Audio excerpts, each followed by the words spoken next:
Saya kembali bersama dengan Ketua Umum Barisan Ksatria Nusantara atau BKN, Gus Ropi. Apa kabarnya, Gus? Sehat. Semangat. Biasa. Satu lagi kedatangan tamu mahasiswa. Namanya siapa, Mas? Ramdhani. Iya. Sampean apa mahasiswa mana? Mahasiswa Unpam. Oh, Unpam. Pamulang. Pamulang ya. Ya. Baik. Masih tentang Said Didu. Kemarin 19 November dipanggil Polres Tangerang ya. Nah, Tangerang. Saya akan mewawancari Mas Ramdhani. Mas Ramdhani, Ya. Kemarin katanya Anda mengikuti acara di Polres Tangerang. Ya, Polres Tangerang. Kalau boleh tahu, bagaimana kronologinya Anda sampai ke Polres ke sana? Sebelumnya saya kan ikut organisasi. Nah, saya di sana ikut dengan organisasi. Nah, di organisasi itu saya disuruh datang ke Polres Tangerang. Polres Tangerang, iya. Nah, itu undangannya itu berkaitan tentang seminar kayak BUMN. Iya. BUMN itu kan namanya Said Didu itu mantan sekretaris BUMN. Nah, itu membahas tentang kayak seminar. Disediakan semua, makan, kopaja, makan, uang itu udah disediakan. Oh, uang transportasi gitu uang ya. Transportasi. Nah, terus kemudian kamu ke Polres Tangerang. Saya datang ke Polres. Ternyata saya kira itu kan seminar. Tahu-taunya saya datang ke sana nggak ada apa-apa. Bahas tentang itu yang Said Didu itu. Oh, bahas apa itu Said Didu? Bahas tentang ngituin apa namanya itu? Tentang masalah, lagi ada masalah. Oh, masalah Said Didu. Tapi kamu materi masalahnya tidak tahu itu? Saya tidak tahu sama sekali tentang di sana. Berapa orang itu sekitar? 50 mahasiswa. 50 mahasiswa. Ya. Nah, sampai di Polres itu apa yang kamu lakukan? Yang saya lakukan di Polres itu foto bareng, datang ke sana tuh masuk ke Polresnya itu foto bareng sama bikin video. Udah itu setelah itu pulang, kita dapat makan sama uang gitu pulangnya. Itu ketika ini ada yel-yel atau bagaimana? Yel-yel nggak ada.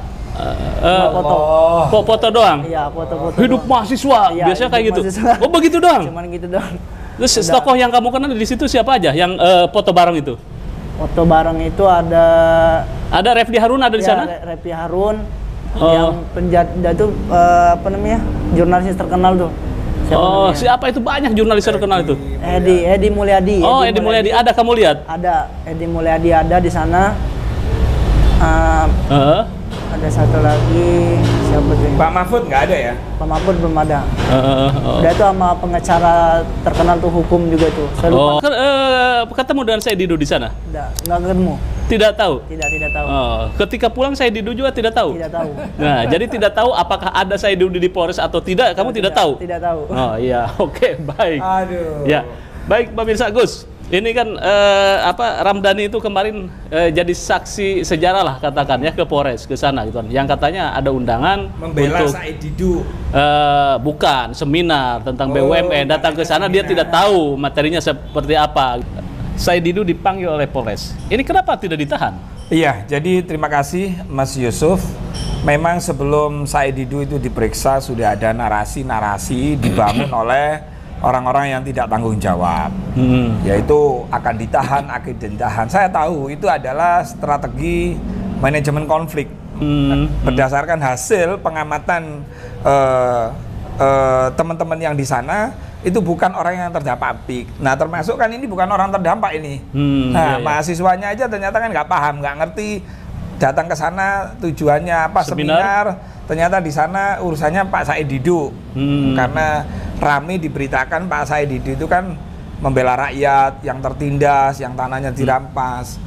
Tetapi Mas Yusuf, mohon maaf, dari dulu Pak Said Didu itu tiap podcast selalu bicara bahwa dia berdiri bersama rakyat, membela kepentingan rakyat, terutama tanah yang dirampas. Nah, saya ingin tahu nih di podcast Pada Suka TV yang selalu mengedepankan keaslian ya, original, berita yang benar-benar, yang salah-salah. Saya mau tanya nih sama Pak Said Didu, rakyat yang mana yang dibela? Satu. Nomor 2, tanah yang mana yang dirampas?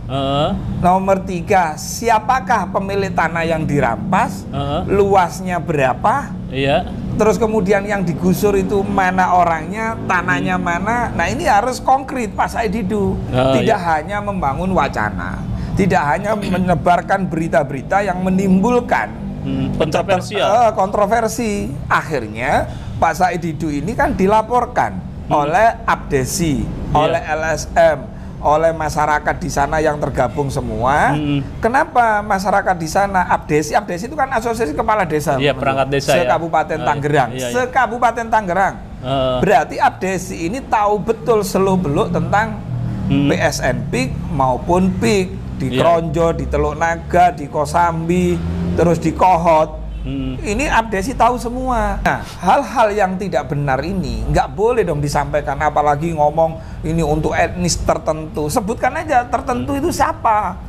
Arab, Cina, Jawa, Madura, Medan, Sunda, kan itu gitu, Sunda, nggak jelas. Nah, padahal yang saya ketahui, nah ini penting, termasuk adik-adik mahasiswa, jangan sampai kalian diundang seminar ternyata demo, diundang demo ternyata tujuannya apa juga tidak tahu, ternyata bela Said Didu. Nah saya tanya, Ramdhani, kamu bela Said Didu itu memang Said Didu ini berjuang untuk siapa? Melakukan apa? Kok harus dibela? Padahal Said Didu itu dipanggil polisi, itu dipanggil biasa sebagai saksi. Nah harusnya ketika dipanggil saksi, sampai ada guru kami, tokoh lah, yang punya kompeten, punya integritas, sampai ikut-ikutan kami berdiri bersama Said Didu. Harusnya kan kami berdiri bersama kebenaran, bukan person. Jadi Mas Yusuf, Pak Said Didu ini offset menurut saya, makanya dia dilaporkan polisi. Jadi dia ngomong kemana-mana, tapi kalau dilaporkan polisi mencari dukungan kemana-mana. Contohnya adik mahasiswa ini tidak tahu menau ya? Tidak tahu menau, berarti kan itu gitu. Menurut Anda itu pemanggilan itu kan proses pemanggilan biasa ya? Iya, proses pemanggilan biasa. Dan tidak ada sebetulnya polisi itu ketika dipanggil langsung ditahan kan tidak ada. Biasanya pemeriksaan, setelah pemeriksaan apakah ini bisa dilanjutkan atau tidak kan?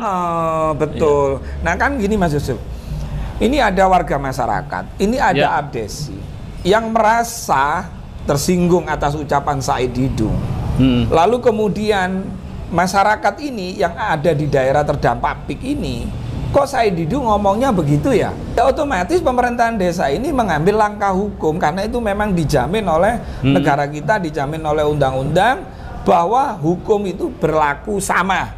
Nah, ini melaporkan. Nah, laporan nih ke Polres, diterima oleh Polres. Kemudian tidak serta-merta langsung manggil Said Didu. Ini diperiksa dulu. Apa barang buktinya? Oh, ada berupa video, baik podcast maupun dia bikin vlog. Saksinya siapa? Unsurnya masuk tidak? Nah, ketika ini sudah cukup unsurnya, maka diperlukan klarifikasi ke saudara Said Didu.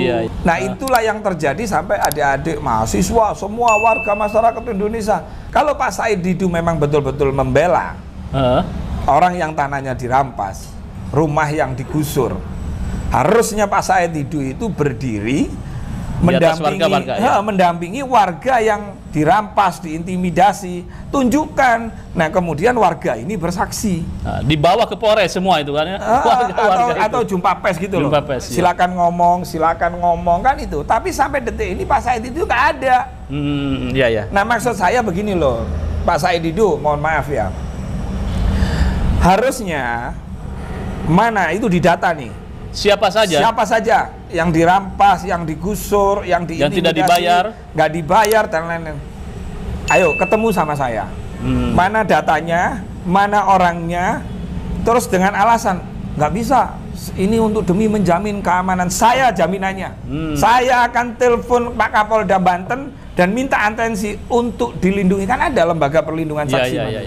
Baru itu konkret. Nah, selama ini Said Didu hanya koar-koar aja. Tanya aja PSN PIK tanahnya jumlahnya berapa, proyek PIK berapa jumlahnya. Terus PSN PIK itu, proyek strategis nasional PIK 2 itu dibangun untuk apa aja? Nggak ada, untuk hunian itu nggak ada. Yang PSN PIK 1.700 itu dia itu hanyalah untuk penghijauan wisata edukatif. Terus kemudian ada wisata taman safari, kemudian ada banyak, pokoknya yang menyangkut penghijauan dan mangrove-nya ditambahi gitu loh Mas. Iya. Oke, jadi menurut Anda bahwa pemanggilan Said Didu itu kemarin memang proses yang biasa. Proses biasa. Tidak ada indikasi untuk ditahan sekaligus itu aja. Ada. Kalaupun nanti dari hasil klarifikasi itu memenuhi unsur, baru ada tindak lanjut. Baru ada tindak lanjut, itu pun masih di cross check, kan ada saksi ahli pidananya, ahli IT-nya, kan begitu Mas Yusuf. Tidak serta-merta itu. Ini menarik tadi pernyataan Anda bahwa kalau ini adalah konkret ya, masyarakat yang terdampak, katakan masyarakat terdampak itu berapa ratus orang, kemudian pendataannya komplit, kemudian bawalah masyarakat itu kemana? Atau ke BKN aja deh, ke BKN nanti kita fasilitasi gitu. Selesai. Itu mestinya seperti itu yang harus dilakukan. Iya, betul. Jadi gini Mas Yusuf, PSN PIK 2 ini kan tanah kehutanan, jumlahnya 1.754 hektar. Nah, tanah kehutanan selama ini sebagian mungkin 200 hektar atau 250 itu kan digarap oleh petani tambak. Nah, itu loh ceritanya. Nah, sekarang ini kan masih banyak tuh tanah yang nggak keurus. Nah, negara akhirnya perpres melalui Perpres bahwa tanah yang medak itu yang nganggur, supaya ini bermanfaat dan menciptakan lapangan kerja, mengurangi pengangguran, terus kemudian ini tanahnya terawat dengan baik, penghijauannya subur, pemerintah kemudian mencari orang kaya atau pengusaha yang bisa ngelola tanah tersebut. Nah, untuk apa? Nah, ya untuk dirawat, dikembangkan, mau dijadikan destinasi wisata supaya apa? Menghasilkan PAD. Karena selama ini petani-petani tambak yang punya hak garap itu pendapatannya itu kecil ke negara. Dan dikelolanya cuman kecil juga, nggak keseluruhan. Nah, ada namanya PIK 2 karena kebetulan tanahnya bersebelahan. Nah, berapa biaya yang dibutuhkan untuk menjadi destinasi wisata atau tempat edukasi atau tempat yang bikin orang nyaman lah dan menghasilkan keuangan, memberdayakan UMKM di sana. Nah, dibutuhkan uang 30 sampai 39 triliun. Nah, sekarang siapa yang punya duit itu? Negara nggak punya. Nah, dikelolalah sama PIK. PIK ketika misalnya gini Mas Yusuf, ada petani yang garap nih tanah itu. Ketika ini negara menyerahkan ke swasta, otomatis kan petani-petani tambak atau petani ladang ini kan ditanya, Bu, punya surat? Pak, punya surat? Oh, nggak punya, soalnya ini pakai, gitu kan? Harusnya ini kan hanya digusur aja sebenarnya.